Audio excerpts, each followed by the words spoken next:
नमस्कार विद्यार्थी मित्रांनो, स्वागत आहे तुमचं आपल्या जीडीसीए कॉलेज या चॅनलमध्ये. मी डॉक्टर अशोक जोगदंड. आजच्या व्हिडिओमध्ये आपण जाणून घेणार आहोत ज्या विद्यार्थ्यांनी बॅलन्ससाठी रजिस्ट्रेशन केलेलं आहे आणि किंवा मागेच केलेलं आहे आणि आता काही त्रुटी आलेल्या आहेत, त्या त्रुटी कशा निवारण करायच्या ह्याची ऑलरेडी मी माहिती दिलेली आहे. किंवा मागचा व्हिडिओ जर पाहिला तर तुम्ही काय करता येईल त्यात सर्व गोष्टी सांगितल्यात. पण आजच्या व्हिडिओमध्ये आपण याची डेडलाईन जी आहे ती जाणून घेणार आहोत, कशा प्रकारे काय काय गोष्टी असणार आहेत आणि त्या सेंटर्स कुठले कुठले डीडीआर ऑफिसेस ते सुद्धा मी सांगणार आहे. तर त्याची लिस्ट ऑलरेडी सहकार आयुक्ताची जी वेबसाईट आहे त्याच्यावरती ऑलरेडी अवेलेबल आहे. तरी तुम्हाला हवे असेल तर मी पाठवतो त्या सर्व गोष्टी. ज्यांना तुम्हाला लिस्ट हवी आहे त्यांनी मेसेज करा, तर पूर्ण लिस्ट तुम्हाला पाठवली जाईल, कुठे पत्ता आहे काय वगैरे, फोन नंबर जे आहेत त्यातले वर्क करतात नाही करत हे सर्व गोष्टी तुम्हाला सांगणार आहे. तर व्हिडिओ शेवटपर्यंत पहा, तुमच्यासाठी खूप इन्फॉर्मेटिव्ह असू शकतो हा व्हिडिओ ज्या विद्यार्थ्यांनी पॅनलसाठी रजिस्ट्रेशन केलेलं आहे अशा विद्यार्थ्यांसाठी. तर चला तर मग सुरू करूया. ध्येय नवीन समोर दिसतंय, बँकिंगचं स्वप्न पूर्ण होणार. जीडीसीए ची साथ जिंकायची ही वाट, यशाची गॅरंटी आता सुरुवात. जीडीसीए कॉलेज हो भविष्य उज्ज्वल, जीडीसीए कॉलेज मिळणार यश. सहकार आणि बँकिंग करिअर घडवा खास. जीडीसीए कॉलेज देते यशाचा विश्वास.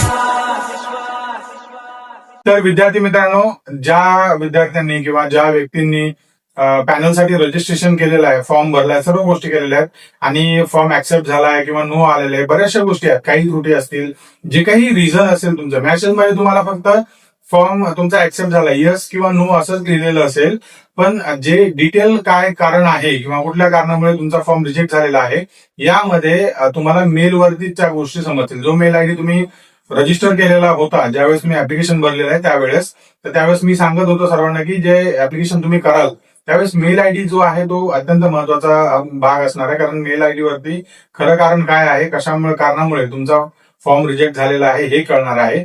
यामध्ये बरेचसे जे ऑप्शन्स आहेत, म्हणजे पहिला जे ऑप्शन असू शकतो फोटो तुमचा क्लिअर नाहीये किंवा ऍफिडेव्हिट मध्ये प्रॉब्लेम असू शकतो. कारण ज्या विद्यार्थ्यांनी फॉर्म भरलेले आहेत तर बऱ्याचशा विद्यार्थ्यांना माहित नव्हतं की हे प्रिंट करायचं ऍक्च्युली. तर त्यांनी काय केलं की जी काही फॉर्मॅट आहे तो फॉर्मॅट फक्त उतरून घेतला आणि पेनाने लिहिलेलं आहे बऱ्याचशा विद्यार्थ्यांनी, की ऍफिडेव्हिट असेल किंवा तुमचा एक्सपिरियन्स सर्टिफिकेटच्या ज्या गोष्टी आहेत, जिथे काही कॉलम्स आहेत ते पेनाने लिहिले. तर पेनाने न लिहिता ते पूर्ण टाईप करायचं होतं ऍफिडेव्हिट, सो म्हणजे लिगल पेपरवरती, तर ते महत्वाचं होतं. तर ज्या विद्यार्थ्यांनी केलेलं नाहीये त्यांच्यासाठी हे most of the time reject म्हणून आलं असेल किंवा डॉक्युमेंट्स व्यवस्थित अपलोड जर नसेल केले तर त्यावेळेस सुद्धा येऊ शकतं. कारण त्याची साईज जी आहे ती पर्टिक्युलर साईज होती, तर त्या साईज मध्ये बऱ्याचशा विद्यार्थ्यांनी डॉक्युमेंट अपलोड केले पण ते मे बी ब्लर असतील किंवा दिसत नसतील प्रॉपर, म्हणून रिजेक्शन आलं असू शकतं. बरेचसे असे वेगवेगळे कारण असू शकतात. पण हे सगळं कारण जाणून घेण्यासाठी तुम्हाला ईमेल चेक करावा लागेल. ईमेल चेक केल्यानंतरच तुम्हाला ह्या सर्व गोष्टीची माहिती मिळू शकते. दुसरी गोष्ट, तुम्हाला जे जवळचं डीडीआर ऑफिस आहे तिथे जाऊन तुम्हाला संपर्क साधावा लागेल पहिला त्या, आणि इमिडिएटली लवकरात लवकर, शनिवारी रविवार मोस्ट ऑफ द टाइम सुट्टी असते, एखाद्या शनिवारी चालू असेल, पण जर नसेल तर लवकर जाऊन ह्या सर्व गोष्टीची माहिती घ्या, व्यवस्थित सगळ्या गोष्टी बघा.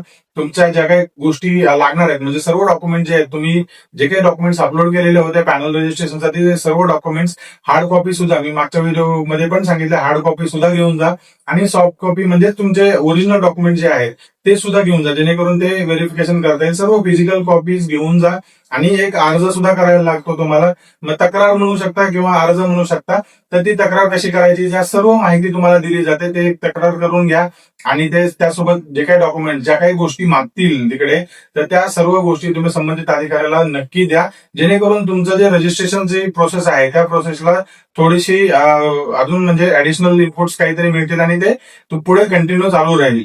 आणि पुन्हा त्या स्तरावर ज्यावेळेस छाननी होईल सर्व डॉक्युमेंट्सची, त्यानंतर तुम्हाला त्याचं पॅनल नंबर वगैरे जो आहे तो येणार आहे.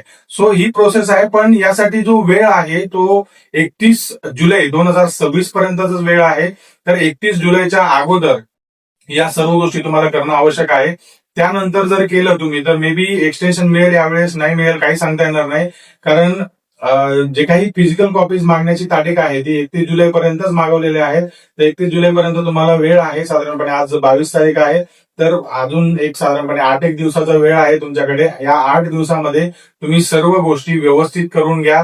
तुमचं रजिस्ट्रेशन जे आहे ते कशा प्रकारे, काय कुठे प्रॉब्लेम असेल, तुम्हाला यस जरी आलं असेल तरी नक्की एकदा व्हिजिट करा, जावा, ते सांगतील तुम्हाला. कारण काय होतं की काही वेळेस एका विद्यार्थ्याला असं झालं होतं की पहिल्यांदा यस आलं, एक साधारणपणे ज्यावेळेस मेसेजेस आले जे पॅनल रजिस्ट्रेशनसाठी, तर त्यावेळेस यस आलं ना, आता काही एक दिवसापूर्वी त्यांना नो पण आलेलं आहे. मग मे बी काही कारण असू शकतात, कारण ते प्रत्येकाला वेगवेगळ्या पद्धतीने येतं. काही लोकांना नो आलं असेल, काहीला यस आलं असेल. ज्यांना यस आले त्यांनी सुद्धा नक्की जा. कारण काय होतं, योग्य व्यक्तीकडनं माहिती घेणं अत्यंत महत्वाचं आहे. चुकीची माहिती घेऊ नका. आणि दुसरी महत्वाची गोष्ट जी मी सांगणार आहे ती अत्यंत महत्वाची, जे डीडीआर ऑफिसेस आहेत ना, हे डीडीआर ऑफिसेसचं ऑलरेडी मी तुम्हाला जी लिस्ट आहे ती आपले जे सहकार आयुक्ताची वेबसाईट आहे, सहकार आयुक्ताच्या वेबसाईटवर गेला तुम्ही, थोडं स्क्रोल डाऊन करा, खाली गेल्यानंतर GDCA मंडळ असं मराठीमध्ये ठळक अक्षरात लिहिलेलं आहे दुसऱ्या टॅबमध्ये. तर त्याच्यात तुम्ही गेला तर तिथे ओपन करायचं आणि खाली सेंटरचा पत्ता वगैरे लिहिलेला असतं. तर ती पूर्ण PDF तिथे सर्व गोष्टी नमूद केलेल्या आहेत, सर्व सेंटरची माहिती दिलेली आहे. तर जर तुम्हाला हे सेंटरची लिस्ट हवी असेल, या सर्व सेंटरची ती लिस्ट आहेच आपल्याकडे, पण तेही तुम्हाला मी सांगेल कशा प्रकारे काय वगैरे. पण ज्यांना पाहिजे त्यांनी मेसेज करा, त्यांना सर्व सेंटरची लिस्ट पाठवून देईल. आपल्याकडे काय संबंधित कुठलं सेंटर पाहिजे किंवा याच्यामध्ये काय काही पत्ता असेल किंवा एखाद्या वेळेस मागे पुढे होऊ शकतं किंवा दुसरीकडे चेंज झाला असू शकतो किंवा शिफ्ट झाला असू शकतं, असं पण आहे. पण ते मे बी फ्लोअर चेंज असू शकतो, पण मोस्ट ऑफ द टाइम जो पत्ता आहे तोच व्यवस्थित पत्ता असतो. आणि त्यामध्ये जे काही नंबर्स असतील, काही प्रमाणात नंबर लागतील तुमचे, मोबाईल नंबर असेल किंवा लँडलाईन नंबर असेल, तो एखाद्या वेळेस लागेल, उचलेल किंवा नाही उचलेल, सेकंडरी पार्ट आहे. पण जो पत्ता, फिजिकल पत्ता जो आहे तो ऍक्च्युअल तुम्ही स्वतः जा आणि गेल्यानंतरच तुम्हाला बाकीचे जी काही माहिती आहे ती मिळू शकते. सो त्यामुळे तुम्ही नक्की जाऊन व्हिजिट करा. ज्यांना यस आलंय त्यांनी सुद्धा करा आणि ज्यांना नो आलेले त्यांनी ते नक्कीच करा. पण लक्षात ठेवा, 31 जुलै 2026 ही शेवटची तारीख आहे, शेवटची संधी आहे. मग त्यानंतर साधारणपणे 2-3 वर्षानंतरच ते पॅनलसाठी रजिस्ट्रेशन चालू होतील. आता कधी होतील, काय अपडेट येईल हे सांगेलच मी तुम्हाला. पण 31 जुलै 2026 ही आता तरी शेवटची तारीख आहे, डेडलाईन आहे. त्याच्या अगोदरच तुम्हाला ह्या सर्व गोष्टी करायच्या आहेत. जर तुम्हाला कुठे अडचण आली किंवा सेंटरचा पत्ता मिळत नाही तरी कॉल करा, नक्की माहिती दिली जाईल. आमची टीम आहे ती काम करते ऑलरेडी. आणि बरेचसे दिवस झाले व्हिडिओज वगैरे आले नाहीत, पण रोज आता इथून पुढे व्हिडिओज येत राहतील. प्रत्येक वेगवेगळ्या विषयावरती अपडेट येत राहील. एक्झामिनेशन जी झालेली आहे 2026 ची, त्याचं क्वेश्चन आन्सर की सुद्धा आपण देणार आहोत. जे काही एक्सपेक्टेड आन्सर्स आहेत त्याबद्दल सुद्धा आपण देणार आहोत. थोडासा वेळ लागेल त्याला, पण त्या गोष्टी सुद्धा तुम्हाला मिळून जातील. ज्यांनी एक्झाम दिले त्यांच्यासाठी थोडंसं सोपं जाईल की किती मार्क्स मिळतील काय वगैरे हे चेक करण्यासाठी. तर आय होप तुम्हाला ही माहिती आवडली असेल.